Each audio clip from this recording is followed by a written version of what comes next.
គុណប្រយោជន៍ទាំង12យ៉ាងនៃផ្កាខាត់ណាបៃតងផ្កាខាត់ណាបៃតងឬ broccoli គឺជាបន្លែបៃតងដែលស្ថិតក្នុងក្រុមរុក្ខជាតិ Brassica oleracea ផ្កាខាត់ណាបៃតងគឺជាឃ្លាំងថាមពលដែលសម្បូរទៅដោយវីតាមីនជាតិរ៉ែជាតិសរសៃនិងសារធាតុប្រឆាំងអុកស៊ីតកម្មនេះគឺជាអត្ថប្រយោជន៍សុខភាពកំពូលទាំង12របស់ផ្កាខាត់ណាបៃតង 1. ផ្ទុកទៅដោយវីតាមីន រ៉ែ និងសមាសធាតុជីវសាស្ត្រសកម្មគុណសម្បត្តិធំបំផុតមួយក្នុងចំណោមផ្កាខាត់ណាគឺជីវជាតិដ៏សម្បើមរបស់វាផ្ទុកទៅដោយវីតាមីន ជាតិរ៉ែ ជាតិសរសៃ និងសមាសធាតុជីវសាស្ត្រផ្សេងៗជាច្រើនផ្កាខាត់ណាបៃតង91ក្រាមមានកាបូនីត្រាត6ក្រាមប្រូតេអ៊ីន2.6ក្រាមខ្លាញ់0.3ក្រាមនិងជាតិសរសៃវីតាមីន C វីតាមីន A វីតាមីន K វីតាមីន B ប៉ូតាស្យូម ផូស្វ័រ សេលេញូមផ្កាខាត់ណាបៃតងអាចបរិភោគបានដោយត្រីចម្អិនឬក៏ឆៅការបរិភោគទាំងពីររបៀបនេះអាចឲ្យមានសុខភាពល្អប៉ុន្តែវាផ្ដល់នូវជីវជាតិផ្សេងៗគ្នាវិធីសាស្ត្រចម្អិនផ្សេងៗគ្នាដូចជាការស្ងោរចម្អិនដោយ microwave និងចំហុយធ្វើឲ្យមានការផ្លាស់ប្ដូរសមាសធាតុជីវជាតិរបស់បន្លែជាពិសេសកាត់បន្ថយវីតាមីន C ក៏ដូចជាប្រូតេអ៊ីននិងស្កររលាយការចំហុយហាក់ដូចជាមានឥទ្ធិពលអវិជ្ជមានតិចតួចបំផុតតួយ៉ាងណាផ្កាខាត់ណាបៃតងគឺជាប្រភពដ៏ល្អនៃវីតាមីន C គ្រាន់តែ78ក្រាមផ្ដល់នូវវីតាមីន C 84% នៃបរិមាណដែលត្រូវទទួលទានប្រចាំថ្ងៃ 2. មានផ្ទុកសារធាតុប្រឆាំងអុកស៊ីតកម្មដ៏ខ្លាំងក្លាដែលផ្ដល់នូវប្រសិទ្ធភាពការពារសុខភាពការផ្ទុកអង់ទីអុកស៊ីដង់របស់ផ្កាខាត់ណាបៃតងអាចជាផ្នែកមួយនៃគុណប្រយោជន៍របស់វាសម្រាប់សុខភាពមនុស្សសារធាតុប្រឆាំងអុកស៊ីតកម្មគឺជាម៉ូលេគុលដែលរារាំងឬបន្សាបកោសិកាខូចដែលបណ្ដាលមកពីរ៉ាឌីកាល់សេរីនេះអាចនាំឲ្យមានការថយចុះការរលាកនិងការផលប៉ះពាល់ដល់សុខភាពទូទៅ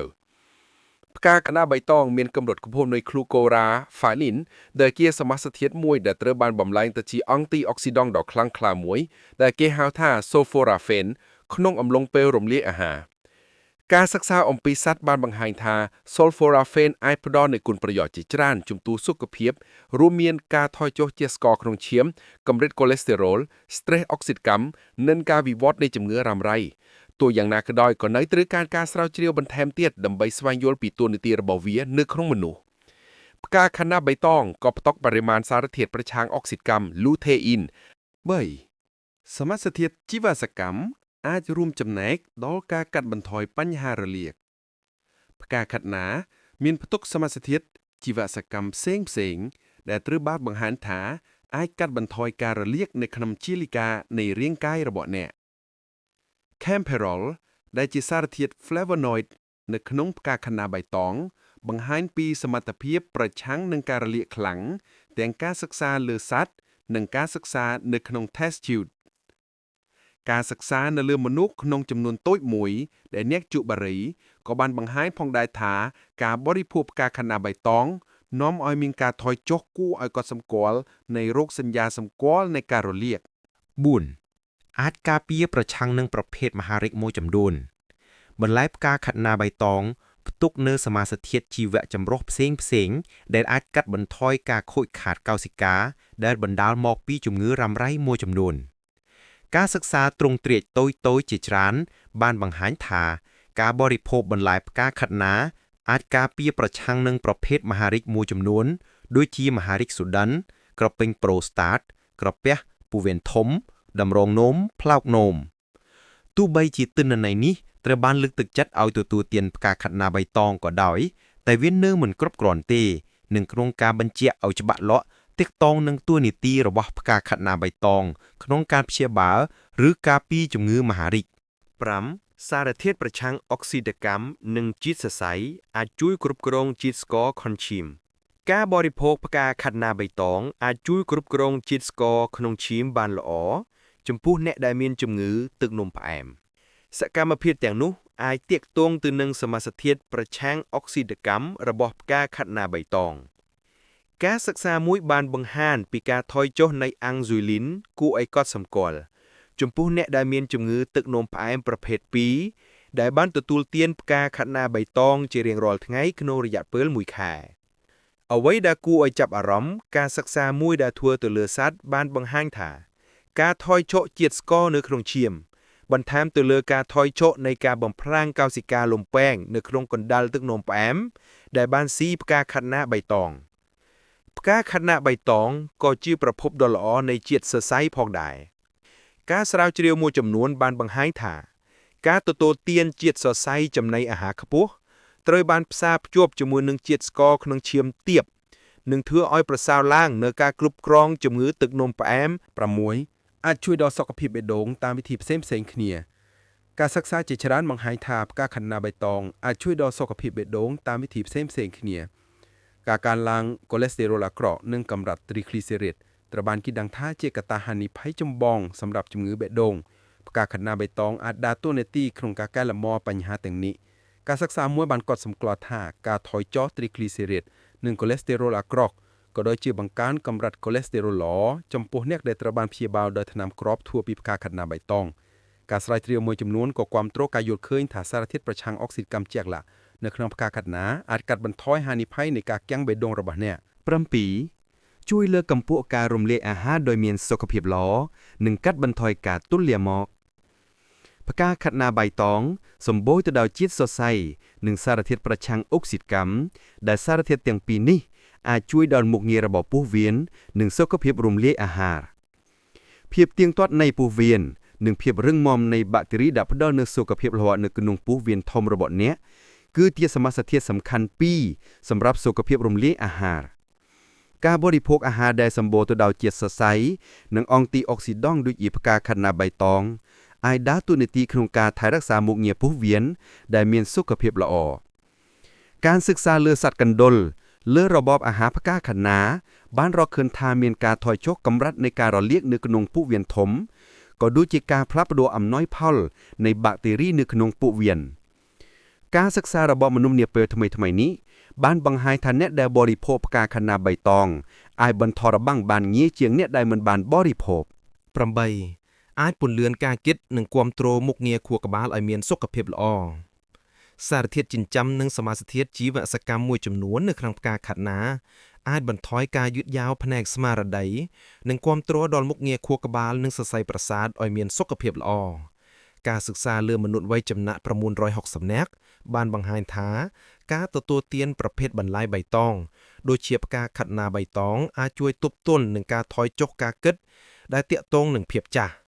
លើពីនេះទៀតការសិក្សាលើសត្វបានបង្ហាញថាសត្វកណ្ដូរត្រូវបានព្យាបាលដោយ Camperol ដែលជាសមាសធាតុមួយនៅក្នុងផ្កាខាត់ណាបានកាត់បន្ថយគ្រោះថ្នាក់នៃខួរក្បាលនិងកាត់បន្ថយការរលាកនៃជាលិកាសរសៃប្រសាទបន្ទាប់ពីមានហេតុការណ៍ដូចជាជំងឺដាច់សរសៃឈាមខួរក្បាល Sulforaphane គឺជាសមាសធាតុជីវសកម្មដ៏ខ្លាំងក្លាមួយផ្សេងទៀតដែលមានវត្តមាននៅក្នុងផ្កាខាត់ណាបៃតង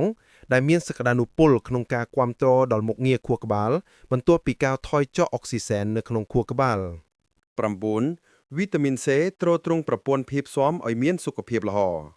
ប្រព័ន្ធភាពស៊ាំរបស់មនុស្សមានភាពស្មុគស្មាញហើយត្រូវការសារធាតុចិញ្ចឹមច្រើនដើម្បីដំណើរការបានត្រឹមត្រូវវីតាមីន C គឺជាសារធាតុចិញ្ចឹមចាំបាច់បំផុតសម្រាប់មុខងារប្រព័ន្ធភាពស៊ាំហើយផ្កាខាត់ណាបៃតងផ្ទុកនៅដោយវាការស្រាវជ្រាវបង្ហាញថាវីតាមីន C ដើរតួនាទីទាំងការការពារនិងព្យាបាលជំងឺផ្សេងៗការទទួលទានវីតាមីន C 100ទៅ150មីលីក្រាមជារៀងរាល់ថ្ងៃហាក់ដូចជាគ្រប់គ្រាន់ដើម្បីការពារការឆ្លងមួយចំនួន10អាចលើកកម្ពស់ឆ្អឹងនិងសន្លាក់សារធាតុចិញ្ចឹមជាច្រើនដែលមាននៅក្នុងផ្កាខាត់ណាត្រូវបានគេដឹងថាទ្រទ្រង់ដល់ឆ្អឹងឲ្យមានសុខភាពល្អនិងអាចការពារពីបញ្ហាទាក់ទងនឹងឆ្អឹងផ្កាខាត់ណាបៃតងគឺជាប្រភពដ៏ល្អនៃវីតាមីន K និងកាល់ស្យូមដែលជាសារធាតុចិញ្ចឹមសំខាន់ពីរសម្រាប់ថែរក្សាឆ្អឹងរឹងមាំនិងមានសុខភាពវាគ្មានផូស្វ័រសង្កសីនិងវីតាមីន A និង C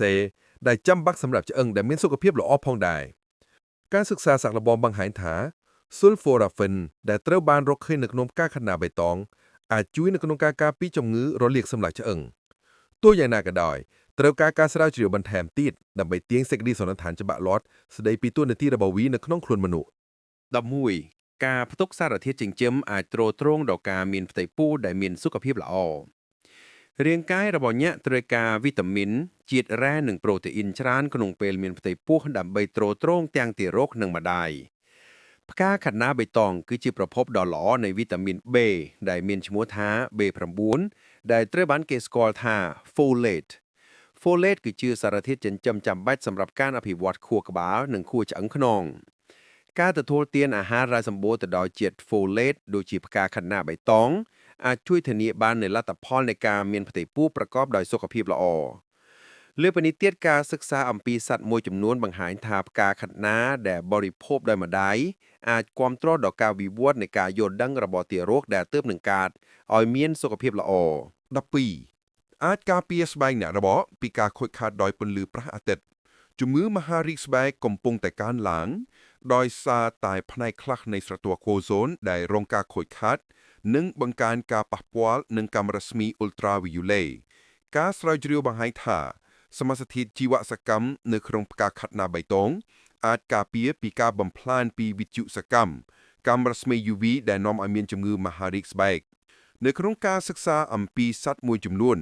ការព្យាបាលជាមួយនឹងផ្កាខាត់ណាចម្រាន់ធ្វើឲ្យមានការថយចុះនៃការលូតលាស់ដុំសត្វនិងអត្រាប្រេវឡង់ចំពោះសត្វកណ្ដុរដែលមានជំងឺមហារីកស្បែកដោយសារកាំរស្មី UV បើគិតថាវីដេអូនេះល្អសូមជួយចែករំលែកបន្តផងសូមអរគុណ